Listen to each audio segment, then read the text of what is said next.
Brother Sam, that was tremendous, and we do have to go to a break. Manu, if you'll hold on the line, we'll give you 2 minutes after the break, and we're going to give you a break to get ready to formulate your response. We know we've been on with you a long time, but you're the only Muslim who will call us and actually deal with the issues. So we're thankful for that. And after the break, I want you to give us in 2 minutes your response to I know what much has been said. And in the last minute or so, just half a minute or a minute before the break, David wants to make a couple quick comments. I emphasize quick, and we'll take a break and come back with Manu's response. Yes, I just want to point out, Manu, whoops.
Brother David got cut off. I think the camera just, after Sam Shamoun's words, the camera, the recording devices, they just gave up. They couldn't take any more. Anyways, Brother David, quick, concise response, and then if Manu is still with us, we'll let him give his response, and we'll go to the next caller after that. All right, so we've been pointing out that even according to Muslims, the Jewish community wanted to kill Jesus. And we've pointed out how this only confirms the Christian view that Jesus was claiming something that was so offensive to the Jewish mindset that they wanted him dead. And this fits with the Christian view, not with the Muslim view, which claims that Jesus was going around telling people to believe in the Torah.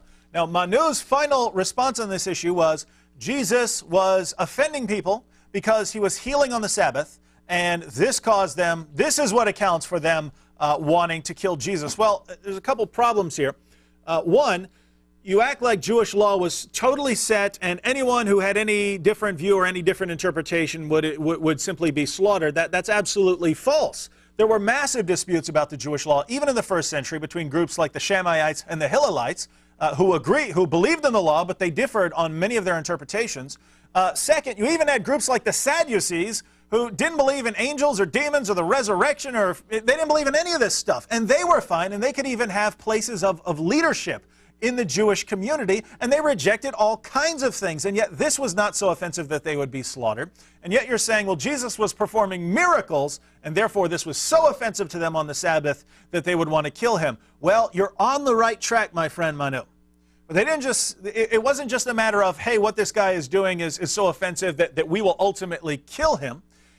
There were implications of Jesus healing on the Sabbath. There were implications of that, namely who he was. And I just want to read the passage when the Jews were so offended that he was healing on the Sabbath. Check this out.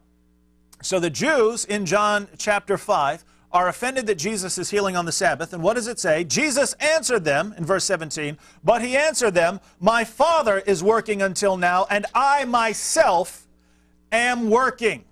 So Jesus says, what? My Father works on the Sabbath, therefore I work also. And the next verse says, for this reason, therefore, the Jews were seeking all the more to kill him, because he not only was breaking the Sabbath, but also was calling God his own Father, making himself equal with God. Yes, some Jews who are set in their ways would be very upset with Jesus, that he's healing on the Sabbath. They would consider this a violation. However, in order to get widespread agreement that Jesus had to be killed before he causes such dispute that the Romans are going to come in and annihilate someone, you need something more than that. And what was it? What was it that offended people that much? You have the answer right here in the passage. Jesus was calling himself the Son of God, and they wanted to kill him because he's claiming equality with the Father.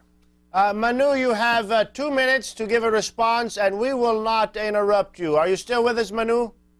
Yes. Okay, go right ahead. In order to be fair to everybody else, I'm going to make it in less than even 2 minutes, 1 minute, so you guys can go to the next callers and be fair to them. Let's agree on everything that we can agree on, which is there was much division, much confusion after the supposed resurrection from the Christian point of view, and the fact that the confusion was to the point that some of the disciples couldn't even recognize Jesus, as though he was made appear to them that they couldn't recognize them, or they after on the road and so forth. Another point is that some of the books that you refer to, and it's right now standardized like Book of Revelation, there was much division in Christian community, early Christian community, as to it should be included in the canon or not. So that's another point that makes it interesting. And also the fact that once Christianity, especially Constantine, became Christian, and then the might of Rome was under the control of this ideology, it crushed all dissent, and a lot of the other viewpoints became apocrypha. And I'm not saying they were all correct. There were many heretical sects that they obviously had some very wrong ideas, but also any other things that if the official position of the church did not agree with, they condemned.